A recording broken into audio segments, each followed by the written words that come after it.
Hello everyone, स्वागत है दोस्तों आपका मेरे चैनल पे। मैं प्रशांत कुमार शुक्ला एडवोकेट। साथियों, आज के वीडियो में हम लोग बात करेंगे एक मुस्लिम तलाक से रिलेटेड एक इम्पॉर्टेंट लेटेस्ट जजमेंट के बारे में। और चैनल में पहली बार है, चैनल को जरूर सब्सक्राइब कीजिए, लाइक करिए, शेयर करिए और कमेंट करना तो मत भूलिएगा। आइए जानते हैं इस इम्पॉर्टेंट लेटेस्ट जजमेंट के बारे में क्या कहा गया था। हाल ही में केरला हाईकोर्ट का यह लेटेस्ट जजमेंट आया है, जहाँ तलाक ए हसन और तलाक ए अहमद, जो कि एक वैध है और तलाक तत्कालिक नहीं होने के कारण मुस्लिम पति के खिलाफ जो आपराधिक कार्रवाई थी उसको रद्द कर दी। 3 तलाक पर जो कानून की व्याख्या करते हुए केरल उच्च न्यायालय ने हाल ही में एक मुस्लिम पति के खिलाफ आपराधिक कार्रवाई को यह पाते हुए रद्द कर दिया कि उसने तलाक हसन कहा था, जो मुस्लिम पर्सनल लॉ के तहत कानूनी और वैध था। तलाक कुरीज की प्रतियों से पता चलेगा कि कई मध्यस्थता हुई। आगे भी था कि जो प्रतिवादी नंबर जो 3 था, जो कि न्यायालय में केंद्रीय मध्यस्थता के लिए भी सहयोग नहीं किया। न्यायालय के समक्ष रखी गई सामग्री से पता चलता है कि पक्षों के बीच जो विवाद को सुलझाने के लिए मध्यस्थता एक श्रृंखला विफल रही और साथ ही साथ याचिकाकर्ता द्वारा दिया गया तलाक का तत्कालिक या अपरिवर्तनीय था।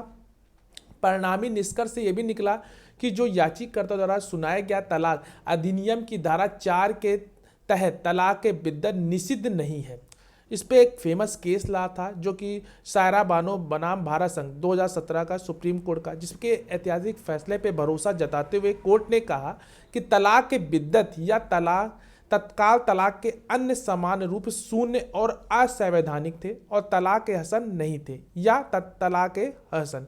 इस फैसले में भारतीय मुस्लिम महिलाओं के मुस्लिम पुरुषों द्वारा तलाक के मनमौजी और मनमौजी तरीकों की जो सदियां पुरानी जो प्रथा है उसे मुक्ति दिलाने को बढ़ावा दिया, जिससे सुलह के कोई गुंजाइश नहीं बची। सायरा बानो मामले के फैसले के इस स्थिति की पुष्टि तलाक के बिद्दत के संवैधानिक नैतिकता, महिलाओं की गरिमा और लैंगिकता समानों के सिद्धांतों के खिलाफ था। जो याचिकाकर्ता अभियुक्त आईपीसी की धारा उसके ऊपर 498A/34 और मुस्लिम महिला अधिनियम 2019 की धारा 3/4 के तहत उसके खिलाफ शुरू की गई आपराधिक जो कार्रवाई को रद्द करने के लिए अदालत का दरवाजा खटखटाया था। अधिनियम की जो धारा 3 के अनुसार मुस्लिम पति द्वारा अपनी पत्नी को तलाक देना शून्य और अवैध है और धारा जो 4 के तहत एक मुस्लिम पति जो धारा 3 के तहत अपनी पत्नी को तलाक देता उसे 3 साल तक की कैद और जुर्माने से दंडित किया जा सकता है। मुस्लिम महिला यानी कि विवाह पे अधिकार का जो संरक्षण का जो अधिनियम 2019 में अहसन फॉर्म या हसन फॉर्म द्वारा तलाक के सुन्नत की जो घोषणा दंडात्मक नहीं बनाया गया। तलाक ए हसन या तलाक ए अहसन कानूनी और वैध और मुस्लिम पर्सनल लॉ के तहत है।